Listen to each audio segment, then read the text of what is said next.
Oke, Bapak, Ibu, dan Saudara yang dikasihi Tuhan, malam hari ini kita bersama akan masuk di dalam ibadah keluarga dan sekaligus kita bersama akan masuk di dalam ibadah cawisan atau persiapan perjamuan kudus di Jumat Agung nanti.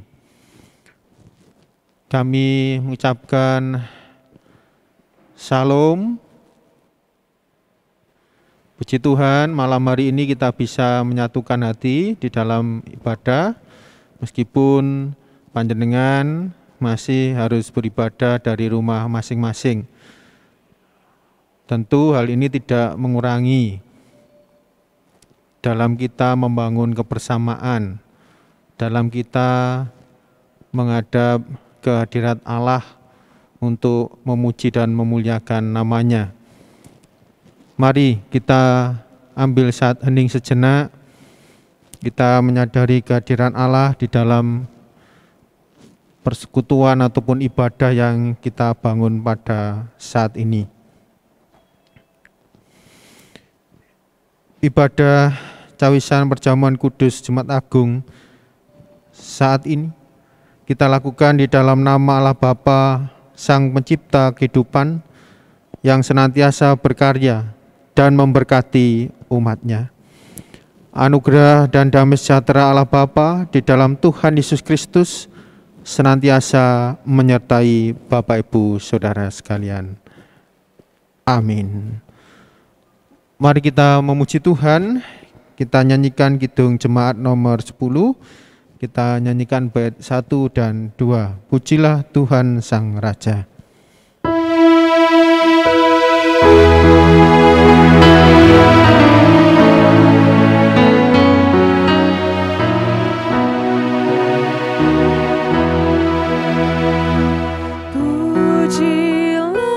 Tuhan Sang Raja yang maha mulia,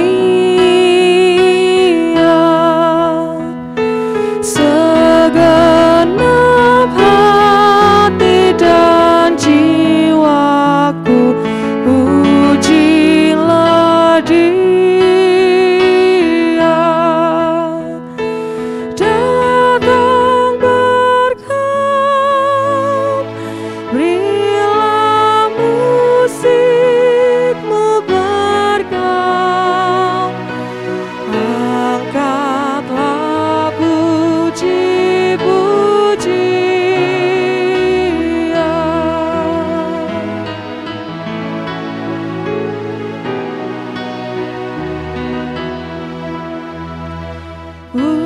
Pujilah Tuhan segala kuasa padanya. Sayap kasih-Nya yang aman mendukung anak-Nya.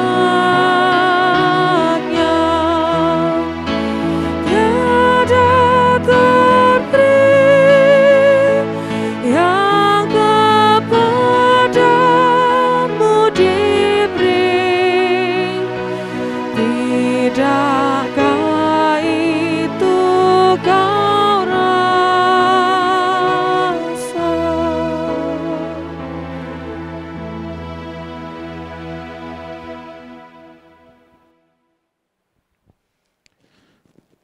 Bersama Bapak, Ibu, Saudara, kita siapkan hati pikiran kita untuk kita masuk di dalam perenungan sabda firman Tuhan. Untuk itu mari sebelum kita membaca Alkitab dari Injil Lukas pasal 18 ayat 31 sampai dengan 34, mari kita satukan hati, kita berdoa. Mari kita berdoa. Sungguh kami mengucap syukur ya Tuhan, jika pada malam hari ini hanya berkat kasih-Mu kami bisa bersama membangun ibadah. Kami pun juga bersyukur ya Tuhan, melalui sarana yang ada, ibadah yang kami laksanakan pada malam hari ini bisa diikuti oleh warga jemaat. Kami yakin dan percaya bahwa ini semua hanya berkat kasih-Mu yang sungguh nyata Tuhan curahkan kepada umat kepunyaan-Mu. Sebentar lagi ya Tuhan, kami akan bersama-sama membaca kesaksian firman-Mu dan merenungkannya. Kiranya hikmat-Mu yang ada pada diri kami, biarlah menguasai hati dan pikiran kami, sehingga kami benar-benar mampu mengerti, memahami apa yang menjadi maksud firman-Mu dan melakukannya di dalam kehidupan kami sehari-hari. Hamba-Mu yang Tuhan pakai untuk menyampaikan renungan pada malam hari ini, kiranya Tuhan mampukan sehingga apa yang disampaikan benar-benar merupakan kehendak Tuhan semata. Kami pun juga menyerahkan untuk saudara-saudara kami yang belum bergabung di dalam ibadah malam hari ini, Tuhan pun menyertai mereka dan biarlah mereka bisa segera bersama dengan kami untuk mengikuti ibadah bersama dengan kami. Inilah doa seru kami ya Tuhan, hanya di dalam nama Tuhan kami Yesus Kristus kami naikkan doa ini. Amin. Bapak Ibu yang terkasih, bacaan Alkitab pada malam hari ini saya ambil dari Injil Lukas pasal yang ke-18 ayatnya 31 sampai dengan 34 yang demikian. Lembaga Alkitab Indonesia memberi judul Pemberitahuan ketiga tentang penderitaan Yesus. Yesus memanggil ke-12 muridnya, lalu berkata kepada mereka, "Sekarang kita pergi ke Yerusalem, dan segala sesuatu yang tertulis oleh para nabi mengenai Anak Manusia akan digenapi.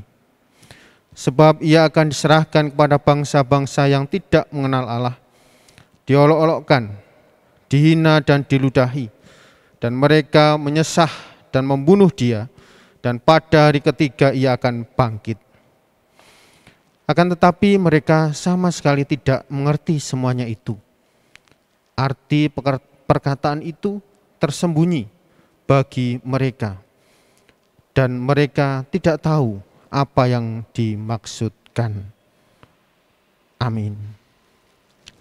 Demikian Bapak Ibu yang terkasih, pembacaan bagian dari Injil Lukas pasal 18. Kiranya berbahagia bagi panjenengan sekalian yang setia membaca, merenungkan sabda Tuhan, terlebih yang berupaya untuk melakukannya di dalam kehidupan sehari-hari. Oke, Bapak Ibu yang terkasih, selamat malam. Salam.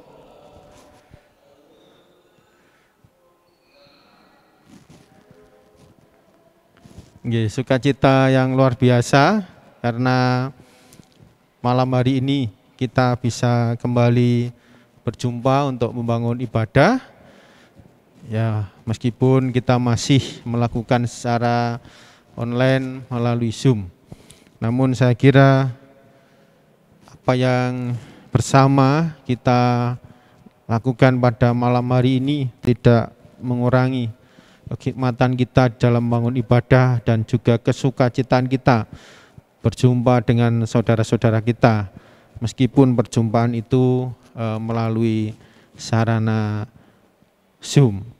Ya, Bapak Ibu yang dikasihi Tuhan, perenungan kita pada malam hari ini saya beri judul Sukacita di balik derita. Sukacita di balik derita. Ayat yang ke-34 akan saya ulangi pembacaannya yang demikian. Akan tetapi mereka sama sekali tidak mengerti semuanya itu. Arti perkataan itu tersembunyi bagi mereka dan mereka tidak tahu apa yang dimaksudkan. Nah, Bapak Ibu yang terkasih, ketika kita memperhatikan perikop yang baru saja kita baca, tentu kita tidak bisa melepaskan dari sejarah panjang bangsa Israel, karena murid-murid Tuhan Yesus pun adalah merupakan bagian dari bangsa Israel ini, termasuk pelayanan Tuhan Yesus pun, daerah-daerah yang dilayani ataupun juga orang-orang yang dilayani ada kait-mengkaitnya dengan wilayah Israel ataupun juga dengan bangsa Israel. Nah, Bapak Ibu yang dikasih Tuhan, ternyata pengalaman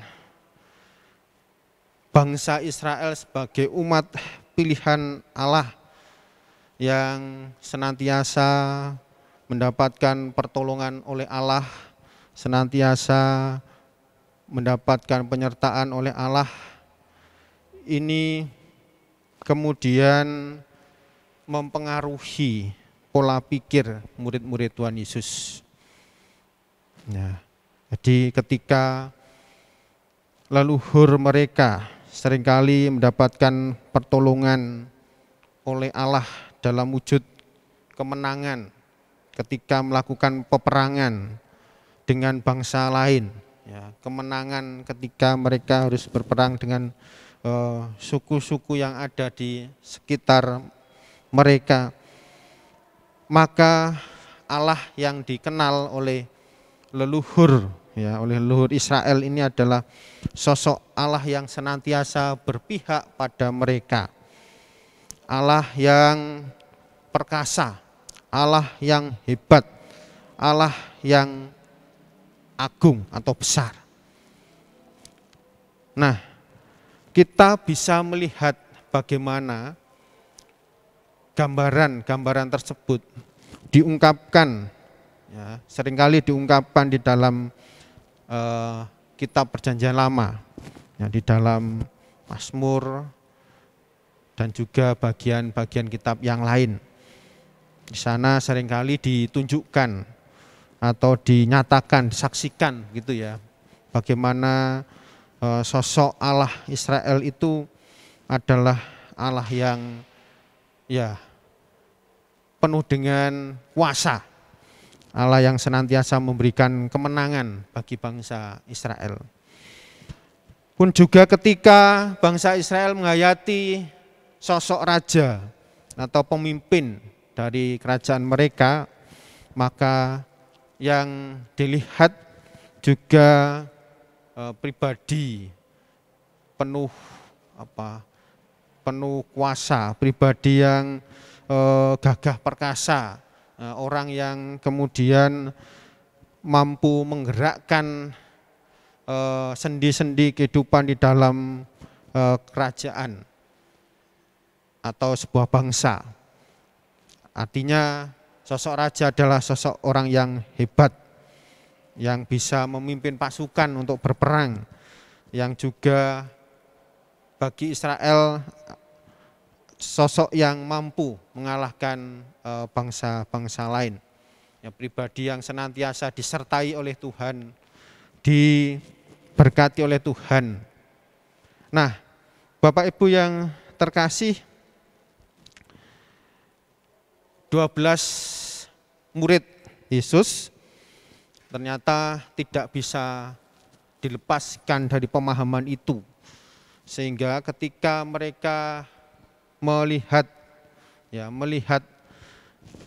sang guru mereka atau melihat Tuhan Yesus yang sudah sekian lama mereka ikuti, didukung dengan mujizat yang dilakukan oleh Yesus ataupun karya-karya yang dilakukan oleh Yesus, maka 12 rasul atau murid Yesus ini sungguh menaruh harapan yang besar kepada Tuhan Yesus. Mereka menaruh harapan yang sama seperti ketika nenek moyang Israel berpengharapan kepada Allah. Nah, jadi ketika kehidupan masyarakat saat itu tidak terlalu baik, ya, banyak terjadi penderitaan karena penindasan pemerintahan Romawi, dan juga terjadi banyak masalah sosial, ketidakadilan dan seterusnya. Maka ke-12 murid Yesus ini memiliki harapan bahwa kehadiran Yesus yang kemudian juga mereka yakini sebagai Sang Mesias atau Juru Selamat, sebagai sosok yang terhormat, yang sakti begitu nggih, maka bisa membawa perubahan yang signifikan, perubahan yang drastis, yang besar bagi kehidupan masyarakat. Jadi kalau tadi ada kehidupan yang ya tidak mengenakkan gitu, kehidupan yang penuh penderitaan, penuh ketidakadilan, penuh dengan tekanan gitu, ketika ada sosok yang istimewa, yang spesial yaitu Yesus, maka ke-12 murid bahkan banyak orang saat itu memiliki harapan, ya, bahwa Yesus kemudian merubah segalanya. Ya, bahkan mungkin harapannya seperti orang main sulap, bim salah bim celing, situasinya berubah menjadi adil, makmur dan sejahtera. Bahkan juga dari sisi kehidupan pemerintahan para penjajah Romawi itu bisa diusir dari Yerusalem. Nah, Bapak Ibu yang terkasih, ternyata ketika Tuhan Yesus memanggil ke-12 murid itu pada saat mereka akan menuju ke Yerusalem dan kemudian menceritakan bagaimana peristiwa yang akan dialami dan dihadapi oleh Tuhan Yesus. Saya akan baca kembali demikian. Sebab ia akan diserahkan kepada bangsa-bangsa yang tidak mengenal Allah, diolok-olokkan, dihina dan diludahi, dan mereka menyesah dan membunuh dia. Dan pada hari ketiga ia akan bangkit. Nah, rupanya apa yang disampaikan Yesus ini kepada para murid tidak bisa kemudian diterima oleh para murid ini. Ya, karena pemahaman yang sudah saya sampaikan tadi, sosok yang dihormati, seorang guru, bahkan seorang juru selamat tidak mungkin kemudian akan mengalami sebuah penderitaan, akan dihina atau diolok-olok dan kemudian mati. Ini tidak mungkin akan terjadi kepada pribadi yang ada di depan mereka, yaitu guru mereka, yaitu Yesus. Nah, mereka tidak terima akan cerita Yesus itu. Dan ini ditunjukkan bagaimana kemudian mereka tidak paham apa yang disampaikan Yesus kepada para murid. Di ayat 34 dikatakan demikian. Akan tetapi mereka sama sekali tidak mengerti semuanya itu. Arti perkataan itu tersembunyi bagi mereka dan mereka tidak tahu apa yang dimaksudkan. Nah, ini Bapak Ibu yang menegaskan bahwa gambaran Mesias, Juru Selamat, gambaran pribadi Yesus yang penuh dengan kuasa itu sungguh sangat berbeda ya dengan apa yang memang sudah dirancang oleh Sang Bapa bagi Sang Putra. Ya, apa yang harus dialami Yesus, harus menderita, disesah, dicemooh dan mati. Ternyata para murid tidak mau terima dengan kenyataan itu. Nah, dengan apa yang disampaikan oleh Yesus, peristiwa-peristiwa yang akan dialaminya. Nah, Bapak Ibu yang dikasihi Tuhan, tentu kita, ya, kula panjenengan sedoyo, berbeda pemahaman dengan para murid tadi. Artinya kalau para murid ya tidak memahami bahwa penderitaan yang dialami Yesus itu harus terjadi dan itu dalam rangka sebuah karya besar, maka kula panjenengan, kita semua saat ini tentu sudah paham, sudah tahu bahwa sesungguhnya memang Yesus harus mengalami, ya, harus menjalani peristiwa-peristiwa yang gegirisi, gitu ya, peristiwa-peristiwa yang benar-benar bisa menyayat hati. Ya, Bapak Ibu bisa membaca di kisah penyaliban Tuhan Yesus di Alkitab ataupun juga melihat filmnya, ya, bagaimana di sana penderitaan yang dialami oleh Yesus. Jadi saya percaya, saya yakin bahwa kita semua sudah paham bahwa iya, Yesus harus menderita. Tentu pemahaman itu tidak berhenti di sana. Ya, tidak hanya memahami berkaitan dan penderitaan Yesus atau Yesus yang menderita. Tetapi untuk apa dia menderita? Nah, ia atau Yesus menderita untuk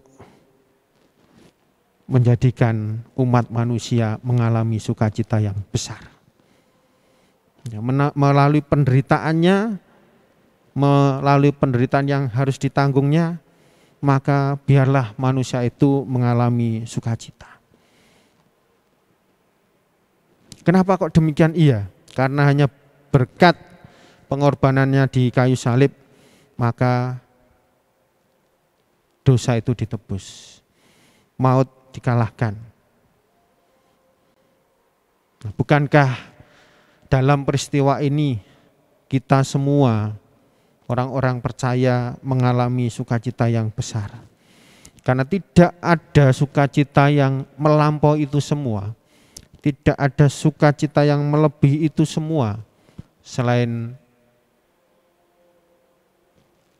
anugerah keselamatan dari Allah melalui peristiwa penyaliban Tuhan Yesus.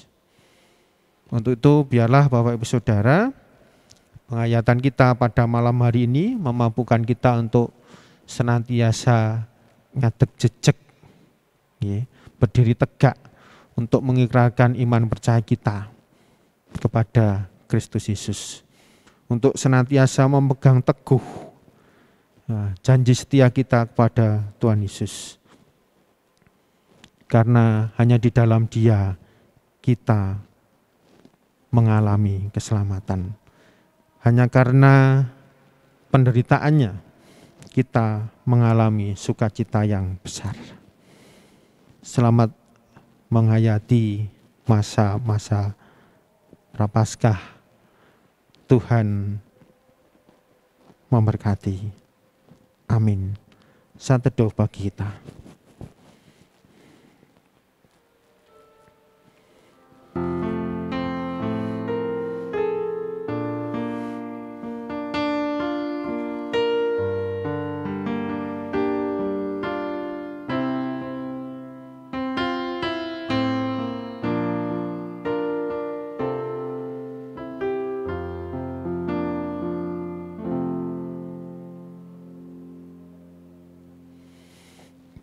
Amin.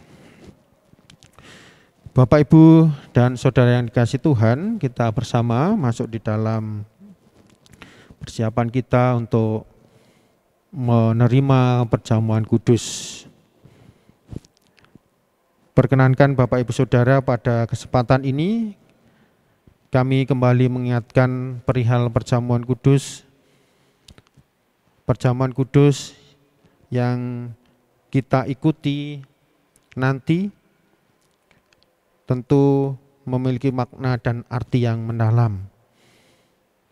Untuk diketahui bahwa yang diperkenankan mengikuti perjamuan kudus adalah seluruh warga jemaat dewasa yang sudah dibaptis dan sidi, serta tidak sedang dalam pengembalaan khusus.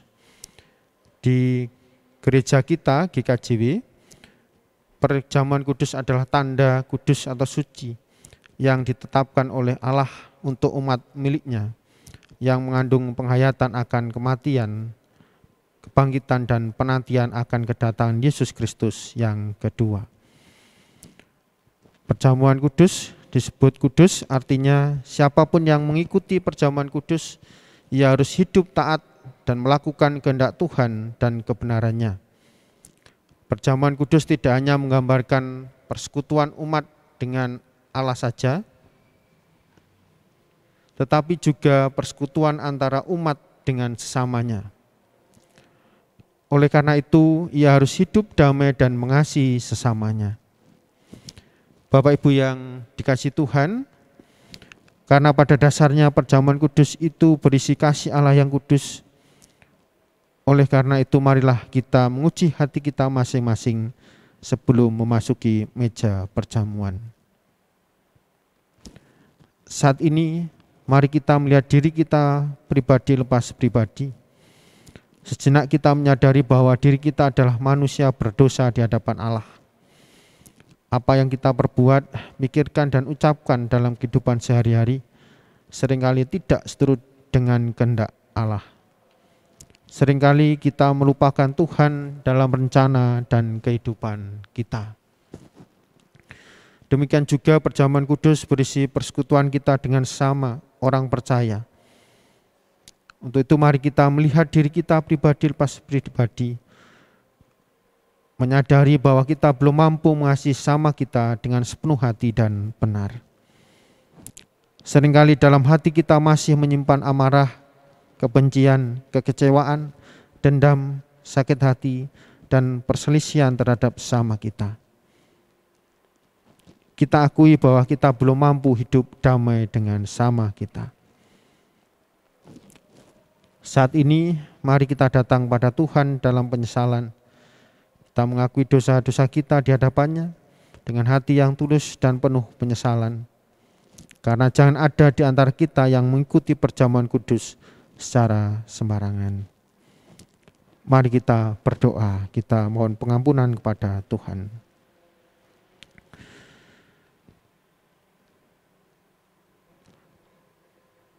Sebagai umat kepunyaan-Mu ya Tuhan, tentu seharusnya kami mampu hidup meneladani kasih-Mu. Sebagai umat kepunyaan-Mu,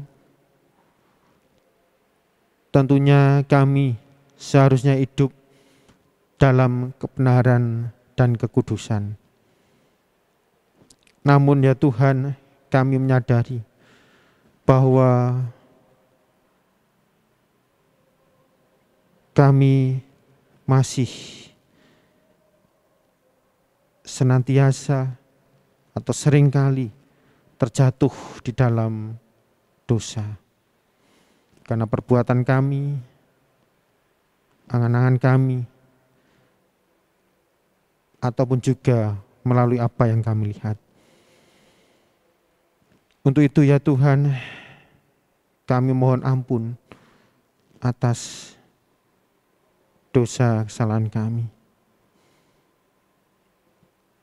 Ampunilah kami ya Tuhan, sehingga dengan pengampunan-Mu ini kami dilayakkan untuk mengikuti perjamuan kudus-Mu. Amin. Bapak Ibu yang dikasihi Tuhan, Allah kita sungguh Allah yang penuh kasih, sehingga siapapun yang mau datang mengakui dosanya dengan hati yang jujur dan tulus, serta berjanji untuk tidak mengulangi kesalahannya kembali, maka Allah yang penuh kasih itu berkenan mengampuni, kita dan memberikan anugerahnya kepada kita. Seperti difirmankan demikian, sebab di dalam Dia dan oleh darahnya kita beroleh penebusan, yaitu pengampunan dosa menurut kekayaan kasih karunia-Nya. Efesus pasal 1 ayat yang ke-7. Amin. Bapak Ibu Saudara yang dikasihi Tuhan, saat ini saya mengajak panjenengan sekalian untuk kembali memantapkan diri sebelum memenuhi undangan Tuhan ke meja perjamuan. Dan saya akan menyampaikan pertanyaan yang berikut ini. Apakah Bapak Ibu Saudara bersedia untuk memenuhi undangan Tuhan dalam perjamuan kudus-Nya yang akan dilaksanakan pada hari Jumat nanti? Bagaimana jawab saudara? Bagaimana jawab Bapak Ibu Saudara sekalian? Apakah bersedia?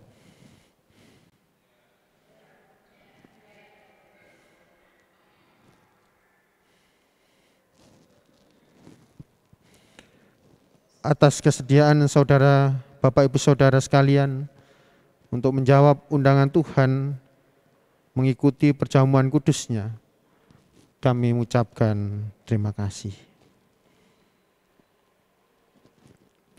Demikianlah Bapak Ibu Saudara, wujud kesiapan kita untuk bersama menyambut perjamuan kudus Tuhan dengan sungguh-sungguh, sehingga kita yakin dan percaya melalui perjamuan kudus ini kita benar-benar mengalami perjumpaan dengan Allah. Iman kita semakin dikuatkan dan hidup kita semakin diberkati serta menjadi berkat. Amin. Sebagai wujud syukur pada malam hari ini, Bapak Ibu Saudara, kita akan bersama mengaturkan persembahan.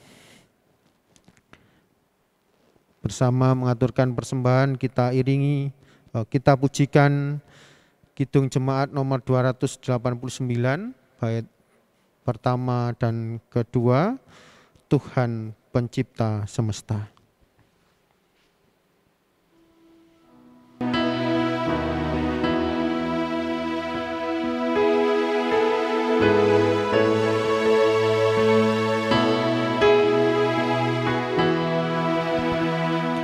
Tuhan Pencipta semesta, Kaulah yang Maha Mulia. Sungguh besar karunia yang Kau beri.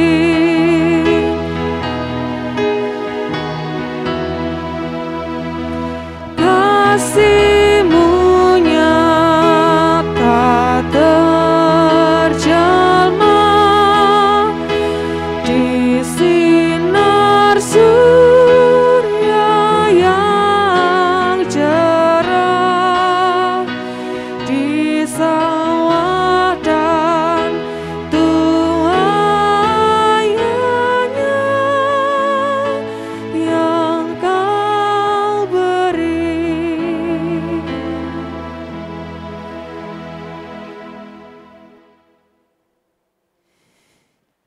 Mari Bapak Ibu Saudara yang kasih Tuhan, kita satukan hati kita, kita masuk di dalam doa. Mari kita berdoa.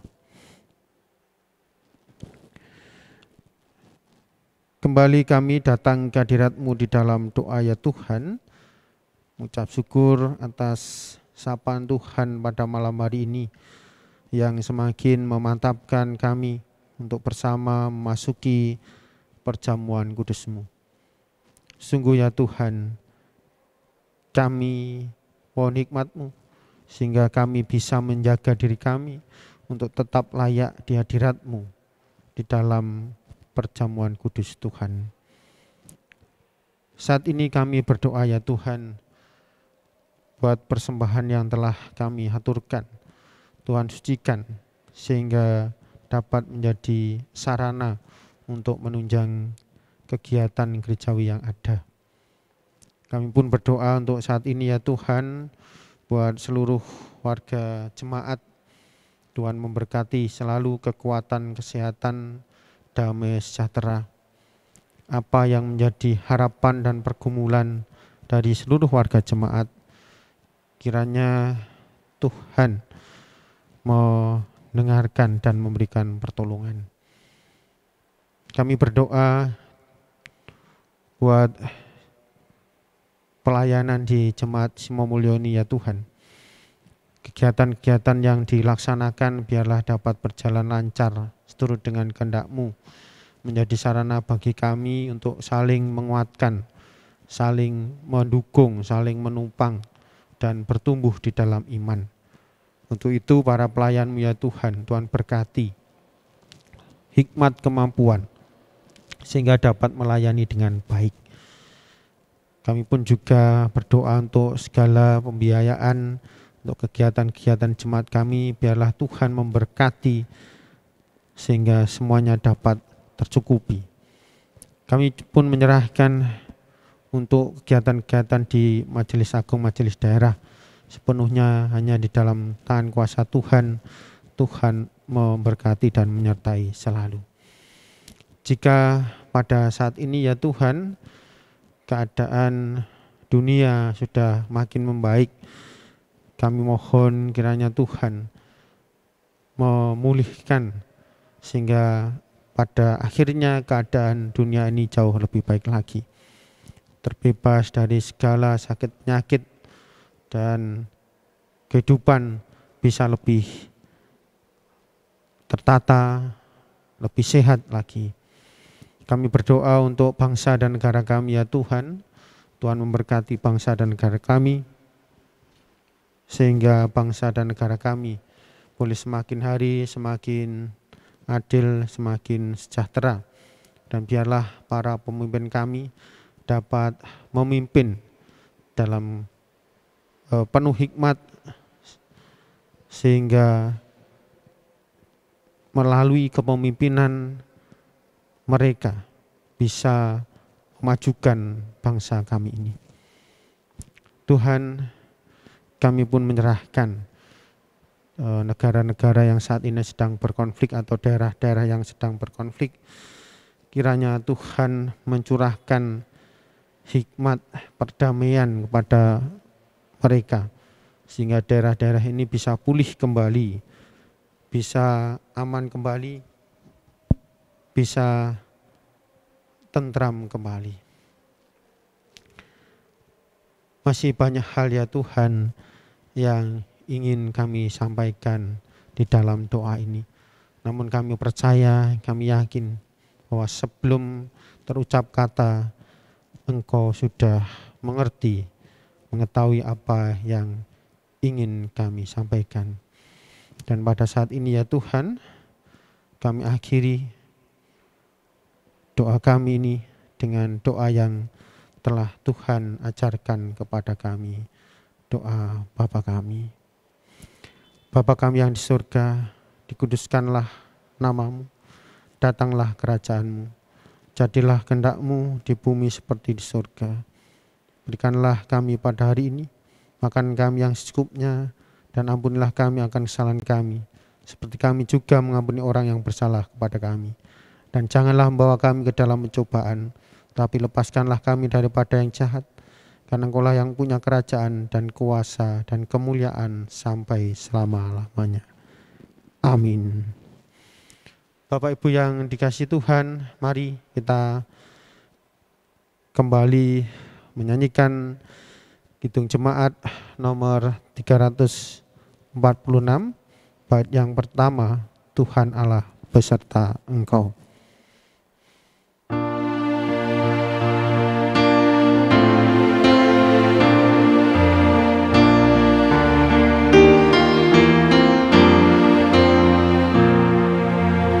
Tuhan Allah beserta Engkau sampai bertemu kembali.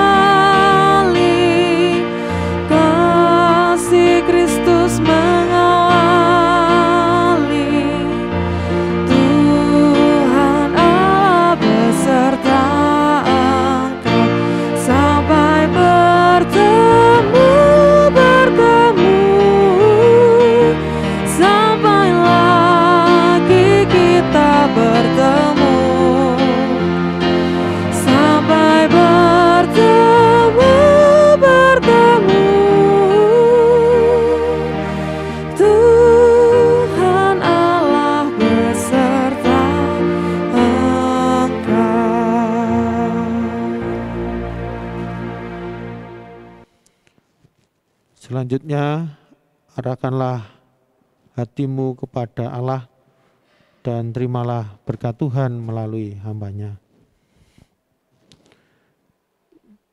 Kasih karunia dan damai sejahtera dari Tuhan Allah Bapa, Tuhan Yesus Kristus Sang Putra serta Roh Kudus tercurah kepada Bapak Ibu Saudara sekalian saat ini sampai selamanya.